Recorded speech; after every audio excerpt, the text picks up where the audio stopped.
Hey there, no plan, just a van, just an old van, and actually I'm going to tell you about the plan on this van. But first, a friend recommended that I start out the videos, uh, if I wanted to get more views or anything like that, with something sexy, sex sells. So, that's about as good as I'm going to do for right now. But let's get back to this van. Anyways, I don't know if you got one of those lights, but they're hard to maneuver sometimes. Anyways, let's look at the upper tank of this radiator. This radiator from China, probably less than 2 years old. Because that's the way they do radiators nowadays. You can't get them record without being really expensive. And anyways, I put this one in because the other one was just plain old rotted out. And works good for a while. But on the way out to Quartzsite here, I sprang a little leak there, and so I tightened it up on the road and did good for the next 3 or 4 weeks. Then about 3 weeks ago, I come back to my parking spot here at the camp, shut the truck down, and I hear it hissing. So I pop open the hood and it's leaking again. So I can't get that clamp any tighter, So I knew I did not put on the best clamp. I mean, it was a hose clamp, all right, but they come in sizes, and the one I had on there was pretty much stretched out. So next time I was in town, I picked up some new hose clamps, put one of those bad boys on, and it worked for a couple of days. Then it started hissing again, and I got into it a little bit because, hose clamps are really not known to fail widely. And what I did find, if I can get the mirror down here, what I did find that I can't find now is some welding. I mean, some epoxying I did. Okay?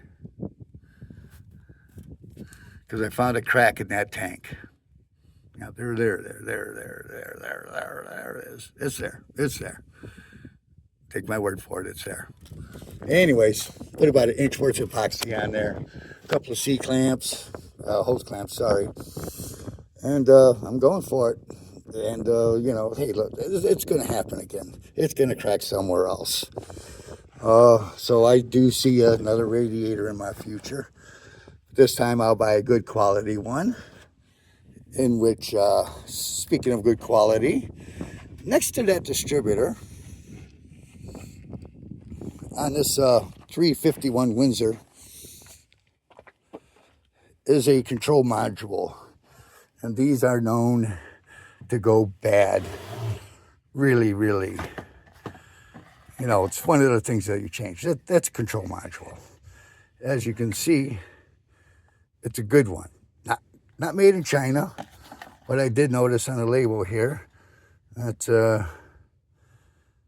it's probably made in USA. Content made in USA, Malaysia. Well, the content. Yeah, it looks like it was probably assembled in Mexico, I bet. Who knows? Anybody can read that. Anyways, I got to put that on. Okay, now the other ones, they give you some kind of grease. It doesn't really work really well because that mounts on the side of the distributor. You got to put something in between there. This is what I got with the package. Aluminum foil. And the grease that you put on there is deselected grease. I think that's the name of it. And it's not recommended for this application. And so this aluminum foil, before I installed it, I decided to, because I've never heard of this before. So I looked it up and they said, it'll work. And that's exactly what it'll work. So, so I ordered what they call a heat sink paste, glue, whatever. It's not glue, it's paste. That's the proper stuff to go on there. And we'll see how that goes, because I'm tired of these Chinese parts. So, you know, this is fair warning, folks. If Mr. Trump wanted to do something about imports, you know, don't put tariffs on them. Make the Chinese pay for the labor of replacing their damn parts when a person puts them on their damn car. Assholes. Anyways, and that's the deal with the van, is at about 60 miles an hour, it tends to miss. Starts missing. And I'm skeptical at this point whether it would pull a trailer, because I got to have somewhere to put all this crap that I somehow picked up. It's going to have to pull a trailer. And if I put that control module on, and if that doesn't fix it, I'm going to go with a fuel pressure test at the fuel rail. And if that's this is it. It's going to have to start performing so it can pull a trailer. Because, you know, it'd be kind of cool to run around the country in this for at least a year. And it's going to get better. I'm not going to make it Instagram or make it anything special. You know, I'll probably put some paneling up and 2x4s and who knows, hooks and stuff, you know. So anyways, that's the update on the van. See ya later, alligator.